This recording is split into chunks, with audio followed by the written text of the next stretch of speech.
For those among us lucky enough to still be ID'd in the supermarket when buying energy drinks or alcohol, I still can't believe they brought in ID for Red Bull. It's ridiculous. But, I'm getting off track. Do you think you'd still get away with it at the age of 42? Well, one illegal immigrant did.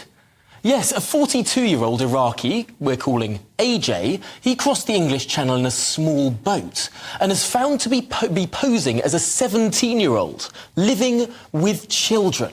That's despite his thick beard, receding hairline and, quote, numerous tattoos on his arms and neck.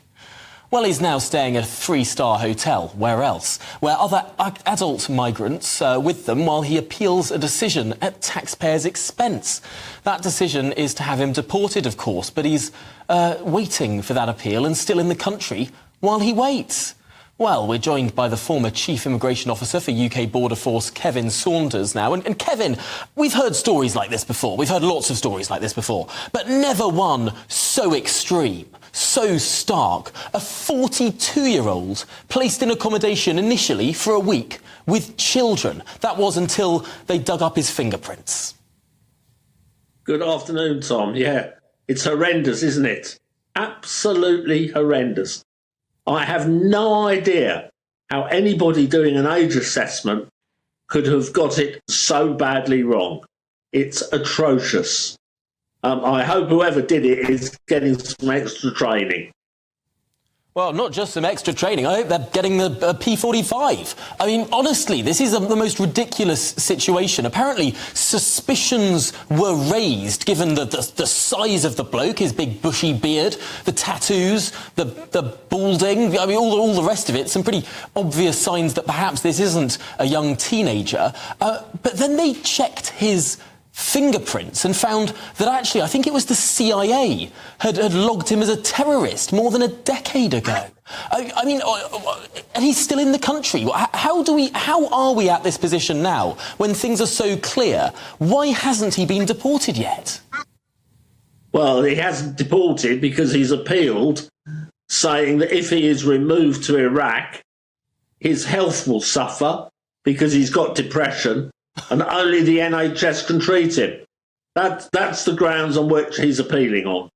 Which, yeah, I know, Tom. It's absolutely risticulous.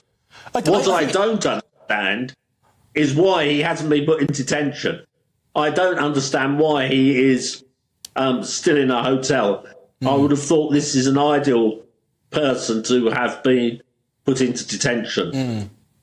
Now, I know that a lot of people will be very angry at the government about this. I mean, I certainly was angry reading about this over the weekend. But it seems that the Home Office is just as angry. There are quotes in a number of newspapers of Home Office sources saying this is why they need their new legislation that we're expecting to come into the House of Commons on Wednesday. This is why they're fighting this stuff in the courts right now.